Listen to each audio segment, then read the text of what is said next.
پوچھا کتابوں کی طرف دیکھ کر کہ یہ چیز یہ کیا ہے؟ جلال الدین رومی نے ملنگ کو دیکھا اور دیکھ کے کہنے لگا کہ اس کو کیا پتا کہ یہ کیا ہوتا ہے؟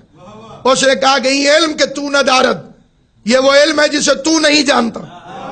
حضرت شمس کو جلال آ گیا، فرمایا جسے ہم نہیں جانتے وہ ہے کیوں؟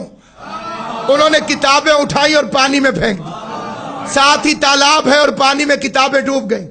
پہلے وہ لڑے، غصے ہوئے، اور پھر جب لڑ کے ہار گئے تو بیٹھ کے رونے لگے، اور رونے والے پہ فقیر کو رحم آ گیا۔ انہوں نے کہا روتا کیوں ہے؟ میں تجھے چپ کرا دوں۔ پانی کے تالاب میں ہاتھ ڈالا، کتابوں پہ ہاتھ مارا تو پانی کی بجائے ان سے مٹی اور گرد نکلنے لگی۔